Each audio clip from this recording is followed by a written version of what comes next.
You're listening to Life Repurposed with Michelle Rayburn, where you'll find uplifting and practical advice for everyday living, creative inspiration for do-it-yourself projects, and recommendations for books and resources that will encourage you to embrace your life repurposed. I'm your host, Michelle Rayburn. Hello to you, wherever you are, whether you're listening in the car or listening at home. Maybe you're exercising. Maybe you're trying to fall asleep and you're hoping I'll put you to sleep. Whatever it is, thank you for tuning in to episode number 34 of Life Repurposed. I had the opportunity to travel recently, and I love listening to audiobooks. And so whenever I get to travel, to me, it's an opportunity to just listen to audiobooks. At home, I might listen to them for 30 minutes when I'm out for a walk or a quick ride to town in the car or something like that, and maybe a little bit on my lunch break. It just takes me a while, but when I'm traveling, I feel like it's a good opportunity to just listen to an audiobook. I love them just as much as I love podcasts because I can get information while I'm multitasking and doing something else. So I took a trip to Texas recently, part business and part fun. Well, business is fun too. But I took a trip and I had a lot of time in airports and on an airplane. And so I listened to 2 books on that trip. And I'm going to be sharing about one of them today at the end of this episode. But I was in Texas. Part of it was for the Spark Christian Podcast Conference.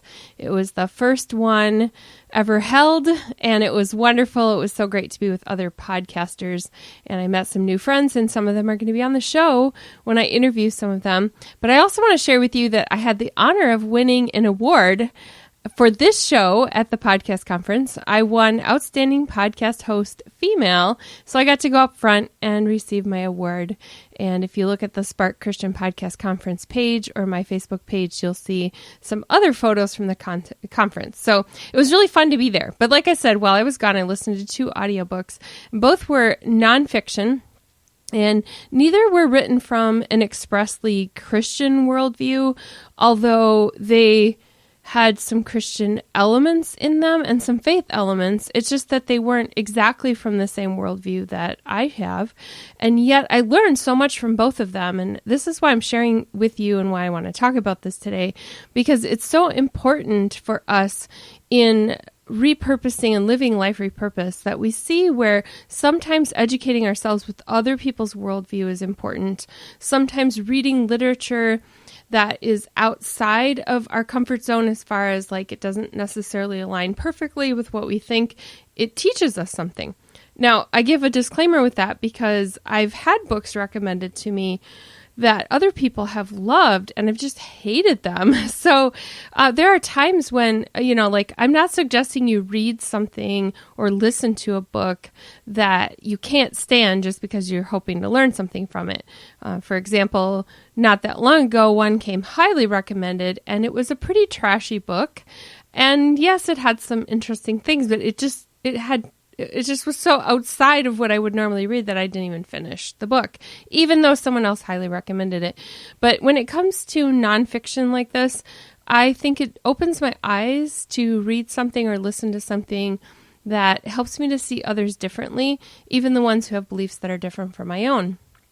I was raised in a fairly sheltered Christian environment, and my views have been conservative from the time I could understand anything about worldview, and yet I realized that I don't align necessarily with the traditional label of a conservative, and so I educate myself and learn and try to discover, do I think like this just because somebody told me I needed to, or do I think like this because this is what I learned in church? And I've questioned, what is my worldview? Who am I? So as I've grown older, I've wanted to know why I thought the way I did and not just do what I had been taught. So I've questioned my religious views and my views of society, and in the end, my faith grew even stronger in the process. I have a deeper sense of God's presence in my life, and I want you to know that my questioning wasn't about walking away from faith, but that's where some people's journey goes.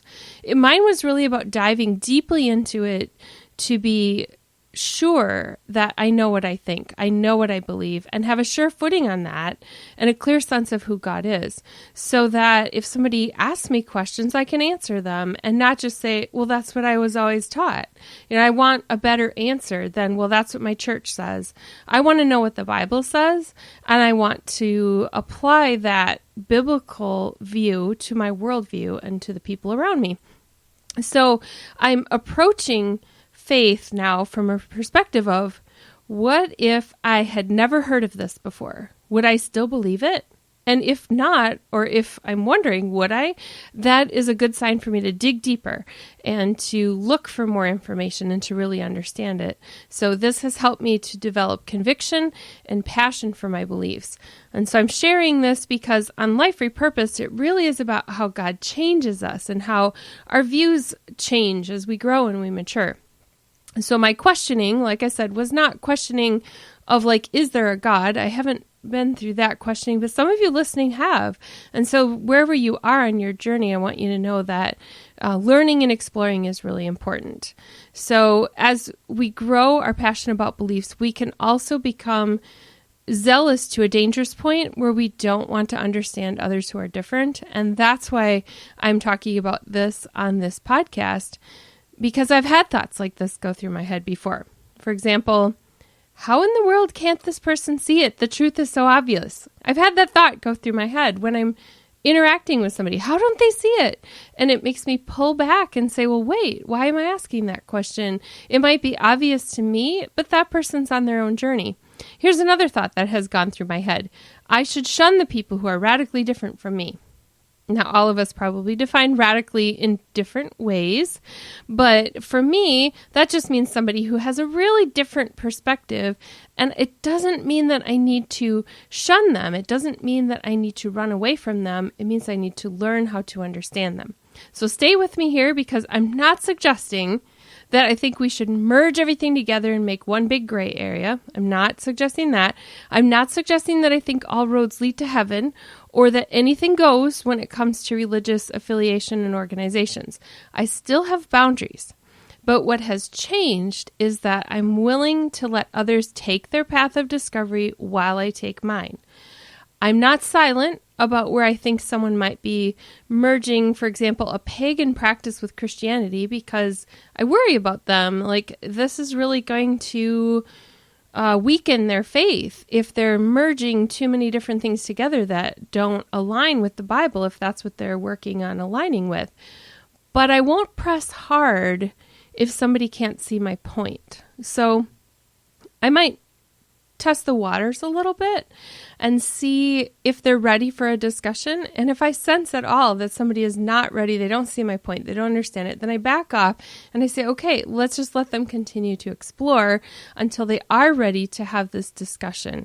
And so that's how a friendship works when I'm not watering it down, I'm not merging everything together to a point where, like I said, it's all gray, but really I want to respect one another and respect the journey that we go through. So one thing that has also changed in me as God has repurposed my thinking and given me a passion for caring about people in a way that I haven't in the past is that I don't disown or dissociate when God calls me to befriend somebody. To me, it's all part of how God is repurposing my life and sanding off the rough edges to teach me how to be more like Jesus. And so I'd like to share a few tips for how that process has looked in my own life, and hopefully you can pull something out of that that you might be able to apply to your life as well.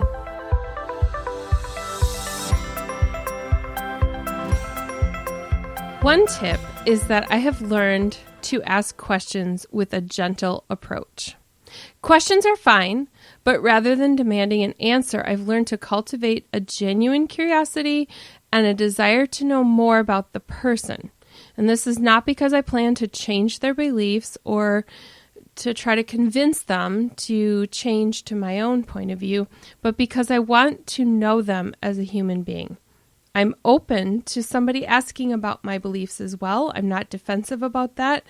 I'm open to a conversation where we can talk openly about what we think. So, number one, ask questions with a gentle approach. Number two, set aside fear and pursue love. I devoted the whole last episode of this podcast to love over fear. That was michellerayburn.com/33 if you want to listen to episode 33 and get the show notes for that. So I'm not going to talk about that very much here because I really talked about it there. But the idea of setting aside fear and pursuing love just means that I'm not afraid of somebody who's different. I'm pursuing a relationship that, again, sees them as a human being. Number 3, listen and learn. This is where we often, and I'm saying we, I put myself in that category, we often narrow our listening and learning down to a point of view that aligns with ours. We choose news channels, we might choose books, resources, newspapers, magazines, all of these that align with our point of view.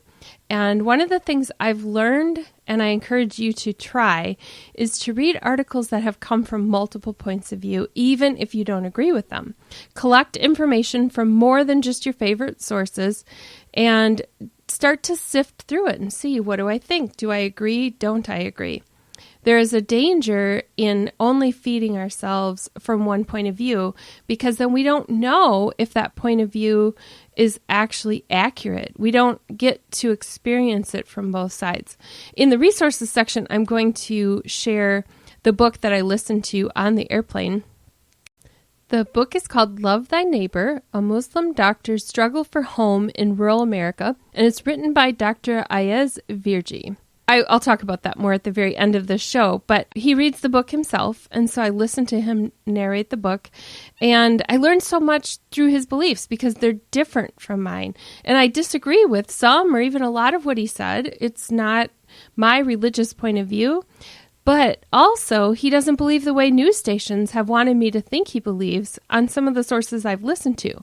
So I'll talk about that more at the end, but listening and learning to his point of view taught me a lot about what he, as a peaceful, very devout Muslim who prays every day and who understands both his Bible and the Quran so well, that it just helped me to learn more about him as a person. And so even though I will disagree with his point of view and he will disagree with mine, he wasn't trying to merge them at all. So listen and learn. Number 4, look for common threads.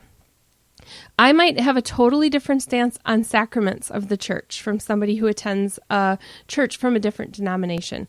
Or I might have a different thought about what the Bible says on a particular passage and how, the theology of it. I might have a different point of view on politics, but I can still enjoy a discussion and the pursuit of social connections with someone if I don't use our relationship to press my views. And so important that I don't look at relationships as a means of just pushing my point of view on somebody.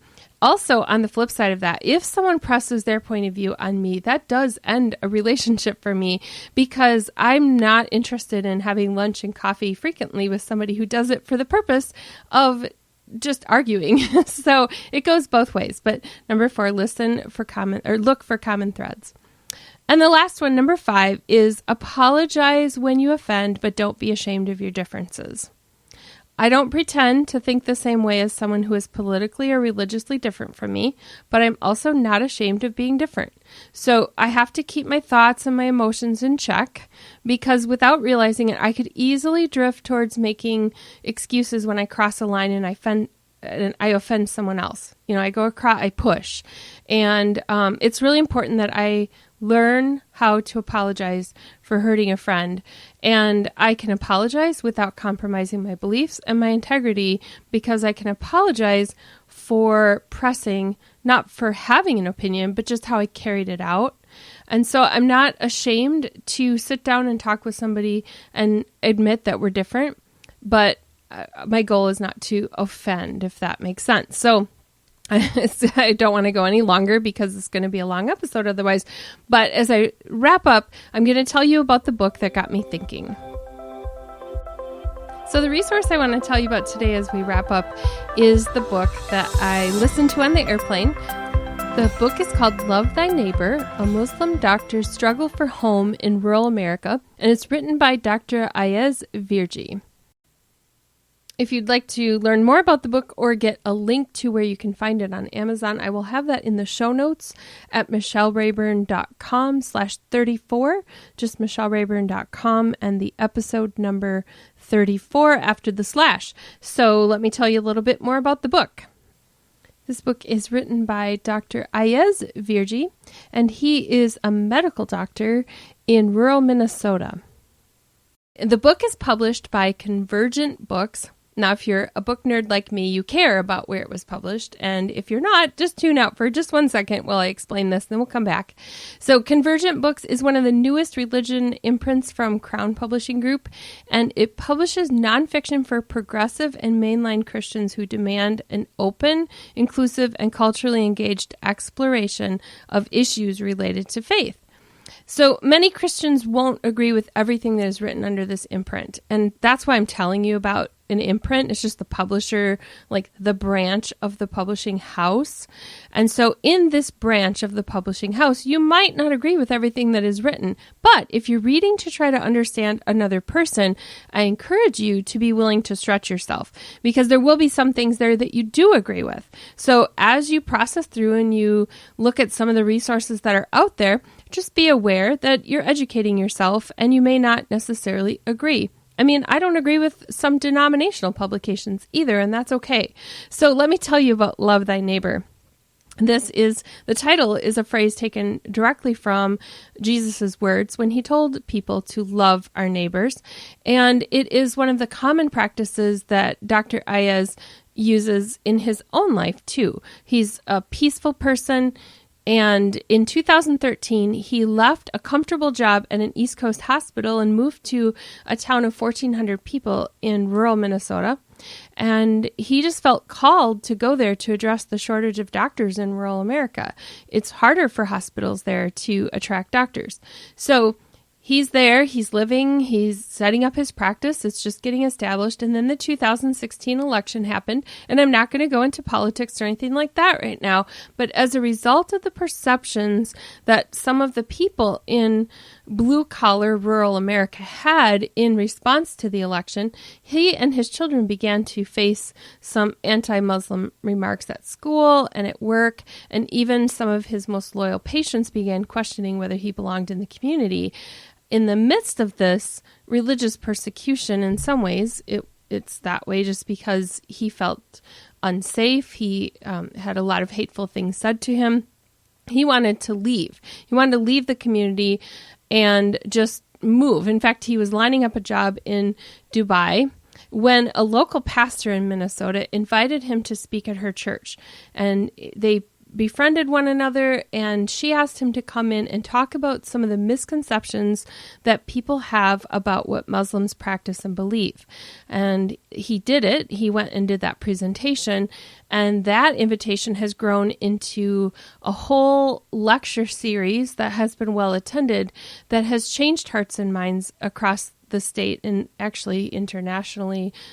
He has traveled as well, but across the state of Minnesota and around places in America, there very much is a perception in some rural communities that it just is not in line with the actual intent of our Muslim neighbors. And so I found this book enlightening and helpful because even though we don't believe the same way, Dr. Ayez doesn't set out to try to make it seem that way. He's not trying to say we believe in the same God. He's not trying to say we believe things exactly the same way, but he does show how the Bible and the Quran have some similarities, and his goal is to help the reader see that some of the very same accusations that have been thrown his way could also apply to Christians if we take things out of context. So it's really just about challenging us to think and to understand and step into somebody else's shoes. And so it's not meant to be controversial, but really meant to teach compassion. I found that it really helped me to understand from his perspective. So as I wrap up here, I could go on and on, but really I'm about educating myself, and in turn I get to educate you on some of the things that I'm learning. So as you go out and you live your own repurposed life, I encourage you to look for where your own assumptions get in the way of seeing people as humans. I encourage you to seek to understand before trying to convert someone to your conviction. So be blessed, and I'll see you next week. You've been listening to Life Repurposed with Michelle Rayburn. Check out tips, resources, and inspiration at michellerayburn.com. I'd love it if you would subscribe to the podcast on your favorite platform, Apple Podcasts, Google Play, iHeartRadio, or Spotify. I'd also love it if you would like, review, and share the information about this podcast with your friends. Thank you so much for listening.